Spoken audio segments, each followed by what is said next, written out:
Hello అండి, నమస్తే. ఇప్పుడు మాట్లాడబోయే టాపిక్ ఏంటంటే యూనో ఈరోజు సెంట్రల్ హోమ్ మినిస్టర్ మావోయిస్ట్ ప్రభావిత రాష్ట్రాల ముఖ్యమంత్రులు, తర్వాత హోమ్ మినిస్టర్స్తో ఈరోజు మీట్ అయ్యారు.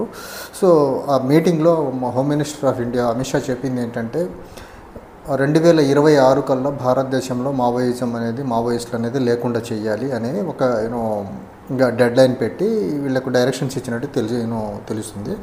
అందులో ప్రధానంగా ఆయన చెప్పిన అంశాలు ఏంటంటే మావోయిస్ట్ ప్రభావిత రాష్ట్రాలైనటువంటి 11 రాష్ట్రాల ముఖ్యమంత్రులతో ఆయన చెప్పింది ఏంటంటే, ముఖ్యమంత్రి ప్రతి నెలకొకసారి మావోయిస్ట్ పార్టీ యొక్క ప్రభావం తగ్గించేదానికి ఎలాంటి చర్యలు తీసుకుంటున్నారో మంత్లీ ఒకసారి రివ్యూ మీటింగ్ కండక్ట్ చేసుకోవాలి. అదే డీజీపీ స్థాయి అధికారి మాత్రము 15 రోజులకు ఒకసారి రివ్యూ మీటింగ్ కండక్ట్ చేసుకొని మావోయిస్ట్ ఉద్యమం కట్టడికి ఎలాంటి చర్యలు తీసుకుంటున్నారో ఒక రివ్యూ మీటింగ్ కండక్ట్ చేసుకోవాలనేసి డైరెక్షన్స్ ఇవ్వడం జరిగింది. At the same time Maoist party యొక్క ప్రభావం తగ్గించేదానికి గత 10 సంవత్సరాలుగా మోదీ ప్రభుత్వం వచ్చిన దగ్గర నుంచి దగ్గరగా 3,000 పైచిలకు కోట్ల రూపాయలని ఇన్ఫ్రాస్ట్రక్చర్కి, పర్టికులర్లీ రోడ్స్, హెలీప్యాడ్స్, తర్వాత డ్రోన్స్కి, తర్వాత at the same time telecommunication టవర్స్కి, వీటికి 3,000 పైచిలకు కోట్ల రూపాయలని వెచ్చించినట్టు మనకు మీడియా కథనాలు వచ్చాయి.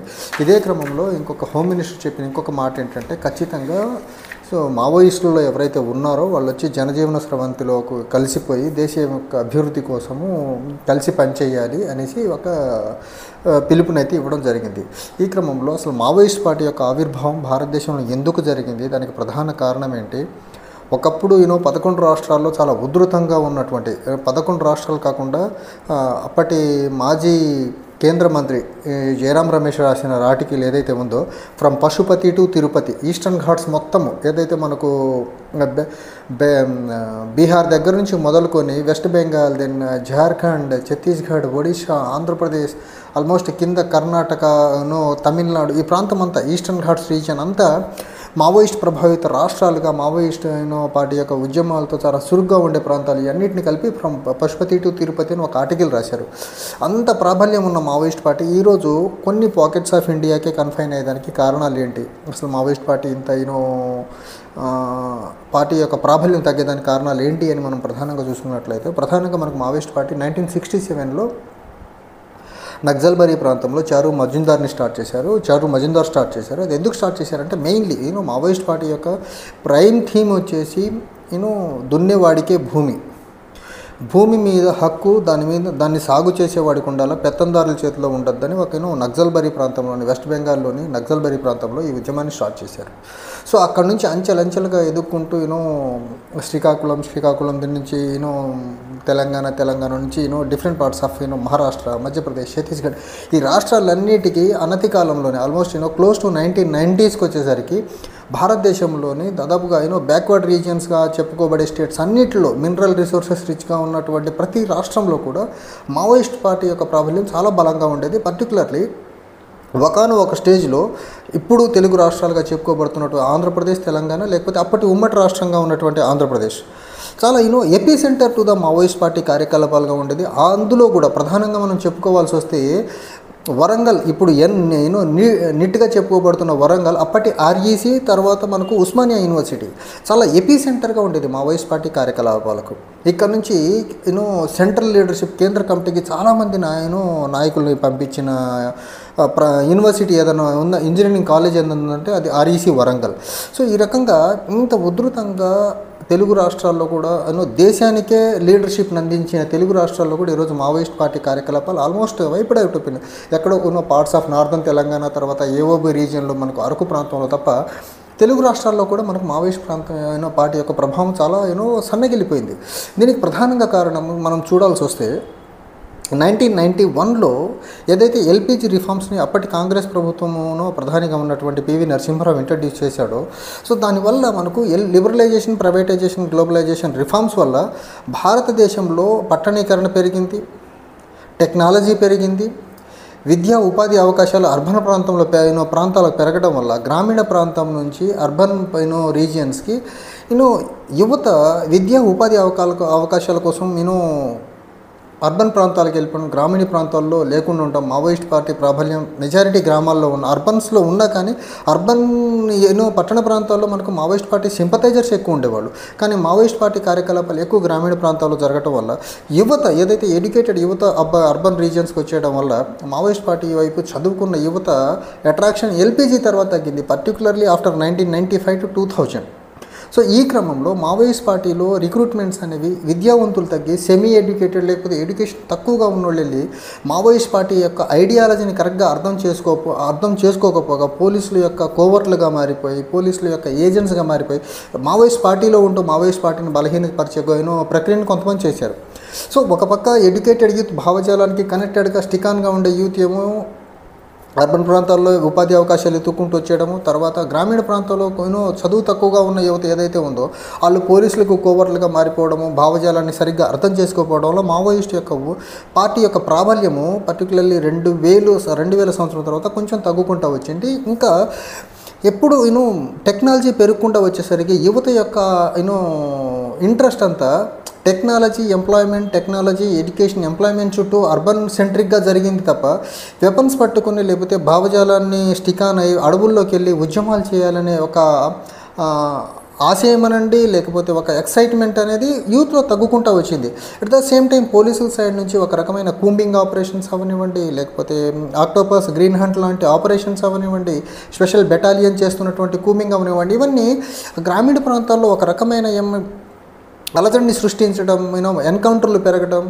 సో ఈ రకంగా మావోయిస్ట్ పార్టీ యొక్క సైడ్కి యూత్ ఎక్కువ వెళ్లకుండా ఉండడానికి పోలీస్ సైడ్ నుంచి స్టేట్ సైడ్ నుంచి ఒక రకమైన సప్రెషన్ స్టార్ట్ అవ్వడం కూడా ఒక రకంగా మావోయిస్ట్ పార్టీ యొక్క ప్రాబల్యం కొంచెం తగ్గేదానికి, రిక్రూట్మెంట్స్ తగ్గేదానికి ఒక కారణమైంది. At the same time recruitment తగ్గడం, ఎన్కౌంటర్లు పెరగడం, ఎన్కౌంటర్లో మావోయిస్టులు చనిపోవడం. సో ఒక పక్క రిక్రూట్మెంట్ తగ్గుతూ ఉంది, అట్ ద సేమ్ టైం ఉన్న స్ట్రెంత్ ఆఫ్ ద మావోయిస్టులకు ఎన్కౌంటర్లో చనిపోవడం వల్ల తగ్గుకుంటూ వచ్చింది.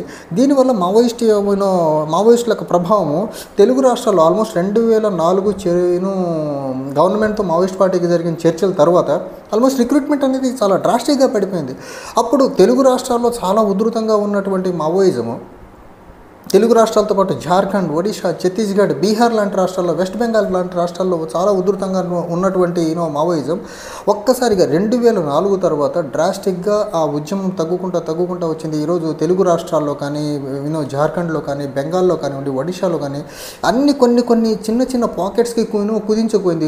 ఇప్పుడు మహారాష్ట్ర కానివ్వండి, మధ్యప్రదేశ్ కానివ్వండి, ఇవన్నీ కుదించుకొని వచ్చి ఈరోజు మావోయిస్ట్ పార్టీ ఉద్యమము ప్రధానంగా మనకు Dandakaranyam as well as Bastar region నుండి దండకారణ్యం, తర్వాత AOB, parts of northern Telangana, మహారాష్ట్రలో గడ్చిరోలి రీజియన్లో, ఫ్యూ పాకెట్స్ ఆఫ్ జార్ఖండ్లో తప్ప మనకు మావోయిస్ట్ పార్టీ ప్రాబల్యం చాలా ఎక్కువగా కనపడట్లేదు.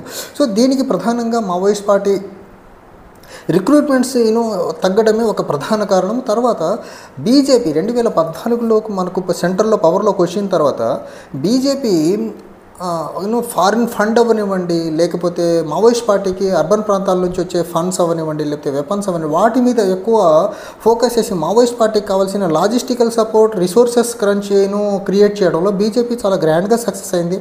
అండ్ అర్బన్ ప్రాంతం నుంచి మావోయిస్ట్ పార్టీకి మోరల్ సపోర్ట్గా ఉండే వాళ్ళ మీద అర్బన్ నక్సల్స్ అని ఒక బ్రాండ్ వేసేసి వాళ్ళందరినీ జైల్లో పెట్టేసి వాళ్ళని నిర్బంధించేసి మావోయిస్ట్ పార్టీ యొక్క అర్బన్ మూవ్మెంట్ని కంప్లీట్గా కాటైల్ చేసేసింది. ఓ పక్క ఫారెస్ట్లో ఉండి ఉద్యమాన్ని నడుపుతున్న లీడర్స్ దగ్గరికి వెపన్స్, రిసోర్సెస్, ఫుడ్ అవన్నీ అందకుండా ఒక పక్క కంట్రోల్ చేసుకుంటా, ఇంకో పక్క అర్బన్ ఏరియాస్లో సింపథైజర్స్గా ఉన్న ఇంటలెక్చువల్స్ మొత్తాన్ని తీసుకెళ్ళి అర్బన్ నక్సల్స్ అని ఒక బ్రాండ్ వేసేసి నిర్బంధించి జైల్లో పెట్టేసి ఇప్పటికీ చాలామంది జైళ్ళల్లో ఉన్నారు. కొంతమంది బయటకు వచ్చిన వాళ్ళు everyday court supervision or police station సూపర్విజన్లో ఉండాల్సిన పరిస్థితిని బీజేపీ క్రియేట్ చేసింది.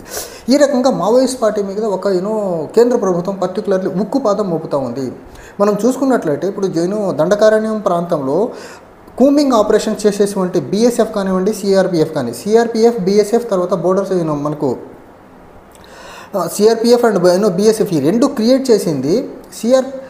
ఇవి ప్రధానంగా 8 దేశాలతో పోరాడేదానికి క్రియేట్ చేసిన ఈ పారామిలిటరీ ఫోర్సెస్ని బీఎస్ఎఫ్ అయితే కంప్లీట్గా బంగ్లాదేశ్ పాకిస్తానీ బోర్డర్లో ఉండాల్సిన ఫోర్స్, సిఆర్పిఎఫ్ ఏదైనా ఇంటర్నల్ డిస్టర్బెన్సెస్ వచ్చినప్పుడు వాడాల్సిన ఫోర్స్ మొత్తాన్ని తీసుకొచ్చి దండకారణ్యం తర్వాత మావోయిస్ట్ పార్టీ ప్రాబల్యం ఎక్కువగా ఉన్న ప్రాంతాల్లో డిప్లాయ్ చేసిందనమాట. ఎక్కడో యుద్ధాలు చేయాల్సిన ఫోర్సెస్ని కూడా తీసుకెళ్ళి ఈరోజు దండకారణ్యం ప్రాంతంలో మావోయిస్టులకు అగెనిస్ట్గా యుద్ధం చేసేదానికి ఫోర్సెస్ని డిప్లాయ్మెంట్ని పెంచేసింది. తర్వాత టు సమ్ ఎక్స్టెంట్ ఎస్ఎస్బి వాళ్ళు కూడా మావోయిస్ట్ కూమింగ్ ఆపరేషన్లు చాలా బలంగా, హోమ్ మినిస్ట్రీ కింద ఉన్నటువంటి పారామిలిటరీ ఫోర్సెస్ రకరకాల బలగాలు ఏవైతే ఉన్నాయో అవన్నీ కూడా ఈరోజు మావోయిస్టులకు పార్టీ యొక్క ప్రాబల్యాన్ని తగ్గించేదానికి, మావోయిస్ట్ పార్టీని అంతమొదించేదానికే ఈరోజు పూనుకొని దండకారణ్యం రీజియన్లో ఛత్తీస్గఢ్ ప్రాంతంలో కూంబింగ్ రకరకాలుగా టెక్నాలజీ, డ్రోన్ టెక్నాలజీ అవనివ్వండి, లేకపోతే టెలికమ్యూనికేషన్ టెక్నాలజీ ద్వారా హ్యాక్ చేయడం అవనివ్వండి, ఈ అన్ని రకాల టెక్నాలజీస్ని వాడి ఈరోజు మావోయిస్ట్ పార్టీని అంతమొదించేదానికి ఒక ప్లాన్ ఆఫ్ యాక్షన్తో home ministry, government of India చాలా క్లియర్గా ముందుకెళ్తుంది. ఈ క్రమంలో మావోయిస్ట్ పార్టీ ఒకానొక స్టేజ్లో ఎంత బలంగా తయారైందంటే ప్రపంచం మొత్తంలో కూడా మినరల్ రిసోర్సెస్ ఎక్స్ప్లాయిటేషన్కి ప్రపంచం పాశ్చాత్య దేశాలకు సంబంధించిన కార్పొరేట్స్కి ఎక్కడ ఏ అడ్డంకులు లేవు. మనకు ఇండియాలో దండకారణ్యం రీజియన్లో ఉన్నటువంటి బస్తర్ రీజియన్లో ఉన్నటువంటి మావోయిస్ట్ పార్టీనే వాళ్ళకి పెద్ద శత్రువుగా మారిపోయింది. ఎందుకంటే మనకు బస్తర్ దండకారణ్యం రీజియన్ నుండి Jharkhand, Odisha, Chhattisgarh and AOB region ఇదంతా ఒక మినరల్ రిసోర్సెస్ చాలా బలంగా, చాలా రిచ్గా ఉన్న ప్రాంతం. ఇక్కడ నుంచి మినరల్ రిసోర్సెస్ ఎక్స్ప్లాయిటేషన్కి వాళ్ళకి మావోయిస్ట్ పార్టీ ఒక అడ్డంకిగా మారిపోయింది. అందుకని అప్పుడు ప్రధానమంత్రిగా ఉన్నటువంటి మన్మోహన్ సింగ్ గారికి అమెరికా ఒక క్లియర్ మెసేజ్ ఇచ్చింది. మాకు ప్రపంచంలో ఎక్కడికి వెళ్ళి మినరల్ రిసోర్సెస్ ఎక్స్ప్లాయిట్ చేయాలన్నా మాకు ఎలాంటి అడ్డంకులు లేవు, కానీ మీ దగ్గరకు వచ్చేసరికి మాకు మావోయిస్టుల నుంచి చాలా పెద్ద మొత్తంలో రెసిస్టెన్స్ ఎదురవుతుంది, కొంచెం దాన్ని ఏమంటారు, రెసిస్టెన్స్ ఎదురవుతుంది. దీన్ని మీరు కంట్రోల్ చేయగలిగితే మా వ్యాపారాలు సజావుగా జరుగుతాయి. ఇంత మినరల్ రిసోర్సెస్ ఎక్కువగా ఉన్న ప్రాంతం మీద వీళ్ళ ప్రభావం ఏంటి అనేసి ఒక అసహనాన్ని అమెరికన్ కార్పొరేట్స్ ప్రధానంగా Indian farmer prime minister Manmohan Singh దగ్గర ఎక్స్ప్రెస్ చేయడం కూడా జరిగింది.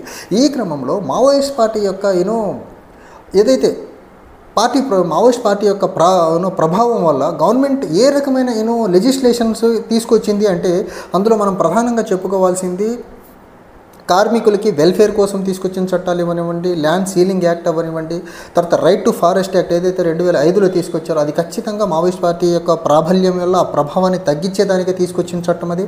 తర్వాత మన్రేగా కరువు ప్రాంతాల్లో ఏదైతే 100 రోజులు పనికి ఆహార పథకం కింద ఇంప్లిమెంట్ చేస్తున్నారో మన్రేగా స్కీమ్ అవ్వనివ్వండి.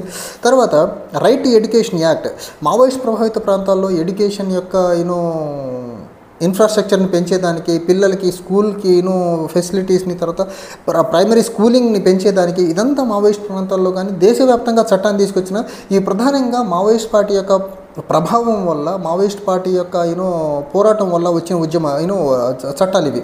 రైట్ టు ఫారెస్ట్ యాక్ట్ కానివ్వండి, మన్రేగా అవనివ్వండి, లేకపోతే మనకు రైట్ టు ఫారెస్ట్ యాక్ట్ అవనివ్వండి, మన్రేగా అవనివ్వండి, తర్వాత మనకు